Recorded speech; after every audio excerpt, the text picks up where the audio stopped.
السلام عليكم ورحمة الله وبركاته. maanta waxaan jecelahay inaan la wadaago walaalahayga Soomaaliyeed safarka shirkadda Ombasif xageen ka soo bilaabay iyada laftirkeeda goorma la soo bilaabay xageen anigu kala soo qabsaday iyo sidee ma aragta anigu soo biiray muxuu yahay benefitka ama faa'iidada ka dambaysa in aan shirkaddan waqtigaas usoo dhabar adeegno aanan soo joogno oo ma aragtay aan noqono walaalo ma aragtay u taagan habeen iyo maalin. horta markay hore shirkadda Ombasif waxay soo bilaabatay 5 sano ka hor markay ahayd 1 July 2018 shirkaddan markay soo bilaabanaysay dabcan annaga Soomaalida kama aanan mid ahayn manaanan aqoonin laakiin qofkii Soomaaliga ugu horeeyay adigu muddo 3 sano adigu wax dhimana ayuu soo gaaray oo ma aragtay walaalkiina soo gaarsiiyay khayr Allah siiye aniga laakiin nafsaabta doona waxaan kala soo qabsaday 1 sano iyo bar ka hor ayaan ma aragtay fursadan waxaan ku arkay Zoom ayaa walaal maalin noo soo diray Zoomki markuu noo soo diray wuxuu yiri kulan baa jira kulankaasaan ma aragtay barnaamij cusub iyo shirkad cusubna la kugu sheegayo ka soo qayb gala marka barnaamijka kale ayaan walaalka ku wada jirnay oo ka wada faa'iideysanaynay xilligaas oo aan ku qasaarnay runtii markii walaalka Zoomki soo diray habeenkii waan dhageystay to be honesty aad baan uga helay macnaha anigoon xataa presentation iyo business plan iyo waxba aan arkin haddana systemku i qanciyay isla markiiba aniga oon baaritaan iyo waxba xadiya samaynin ayaa isdiiwaan geliyay oo lacag yar oo markaas la isku diiwaan gelinayay xagga foundershipka ayaan ka iibsaday hal boos kadibna waxaan isku dayay inaan bal meesha ecosystemkan iyo waxaan ma jirin markaas waxaa jiray wax leeyahay founderkaas ayaan marka gelgeli jiray fiirin jiray iyo website-ka shirkadda oo runtii aad iyo aad ii cajab geliyay maxaa la xafiisyada meelahooda markaan fiiriyay qaabkay wax u wadeen markaan fahmay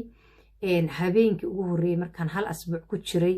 ayaan habeenkii ugu horeeyay webinarkii aan ka soo qayb galay ayaa runtii indhoo iigu furmeen webinarkaas oo CEO-ga shirkadda iyo leader aad u fara badan ay markaas ku jireen macnaha hadafka iyo goolka meesha laga leeyahay markaas ayaan fahmay inuu wuxuu ganacsi caadiya oo kii aan naqaanay ah oo maxaa la yiraahdaa xoogaa ku qaado bari ha kacdo wixii ah inaysan ahayn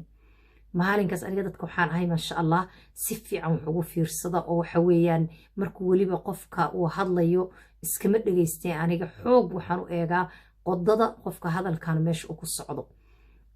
runtii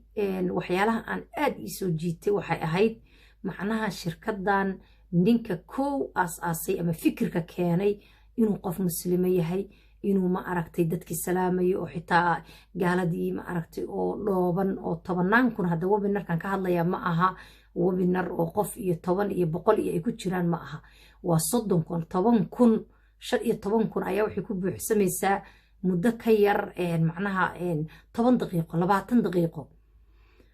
waan yaabay war dadkan tira badana war waxaan maxay ahaayeen laakiin aniga wixii soo jiitaa waxay ahayd xitaa inuu dadka assalaamu calaykum uu leeyahay ku faraxsan yahay macnaha diintiisa proud ku yahay ay iyagana ku riyaaqsan yihiin oo liidaro ku qaabilsan oo aan marnaba wax maaragta negative aan tusaynin gaal iyo muslimba ninkan ilaahay baa u saqiray waan la yaabay waan u fiirsaday ninkan waxaa ciid baa imaanaysa ciidii buu u celebrate karinay wax kasta af kasta uu kala qaadanay wuxuu leeyahay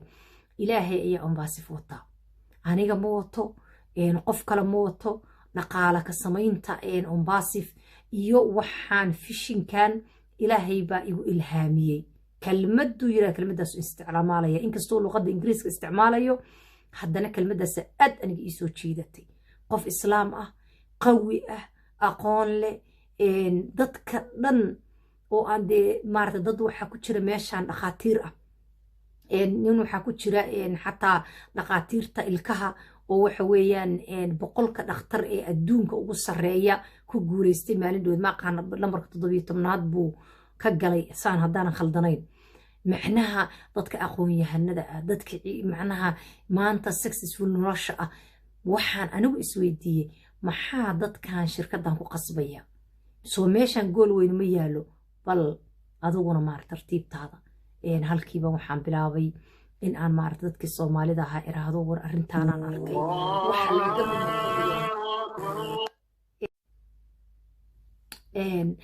kolbaa adiga iga soo dhex aadaan baa iga soo dhex galay maasha allah halkii baan kasii wadaya marka waxay noqotay in aan aniga walaalihii soomaaliyeed kusoo invite gareeyo aan era war walaalayaal fursadan baan arkay ila arka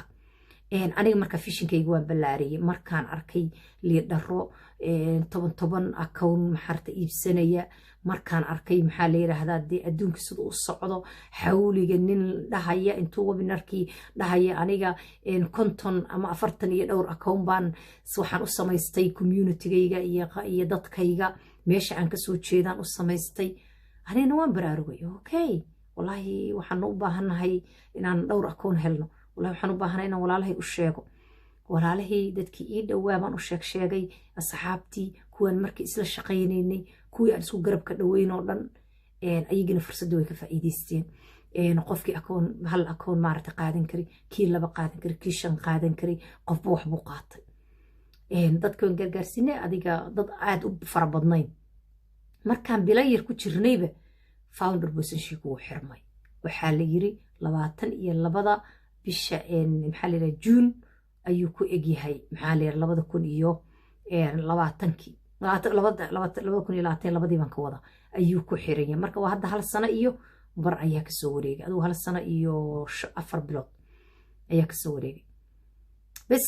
markii la xiray positionkii haddana shirkadii ma aragtay aan muddooyinka webinar joogta asbuuc walba waxaana weligay arag AI aanan weligay allah inaan barto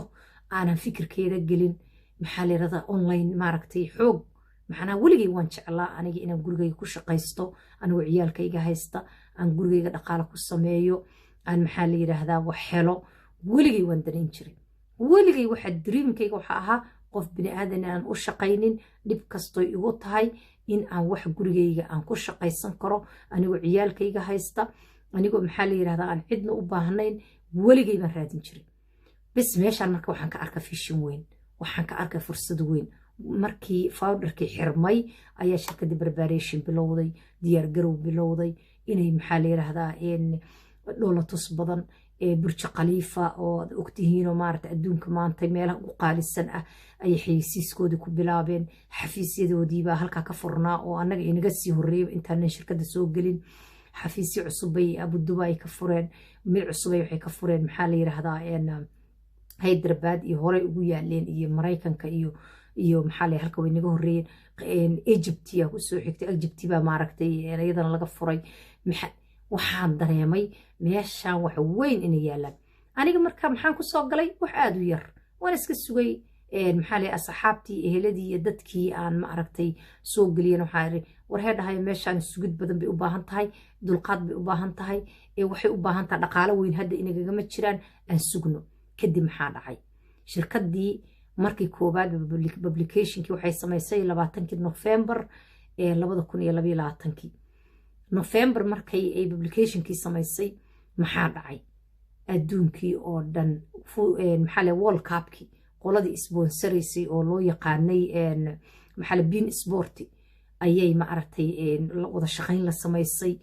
productgoodii sponsoreen meel walba waa kii qaybtii maxaa la yiraahdaa World Cupkii lagu soo xayeysiiyay productyaashoodii darbi walba lagu soo dhajiyay advertisementgooda ama xayeysiiskoodii meel walba uu ka soo baxay World Cupkii maybe qofkii aan shirkadda ku jirin uma u fiirsan karinin inuuna arkayn baa laga yaabaa markaasaan sii xaqiiqsada wallahi shirkadda ayadiion waxba iibinin maanta adduunkii caalamka shirkadihii maantay Coca-Cola iyo maxaa la meelahay u tartamayeen maanta fursad u heshay wax weyn ba halkan yaala maalintaasaan maskaxda furay maalintaasaan waxaan bilaabay inaan leenin bilaabo productyaashii bilaabo akhriskoodii ecosystem iyo wax la yiraahdaan kadib u soo guuri doonaa mar kale idinkaga sheekeynayaa laakiin maanta waxaan rabaa inaan kusoo gabagabeeyo bilowga Umbasif qaabkaas ku soo bilowday marka videoga ku xig waxaan inagu sheegi doonaa kadib safarkii maxaa dhacay resellerku goormuu furmay dhaqaaluhu waa imisa xagee loo socdaa biidnillaahi tacaala marka ila soco oo ka warqab please subscribe na saar YouTube kan haddii aadan ku xirnayna ku soo xiran guuliga gobonimo idin rajaynaya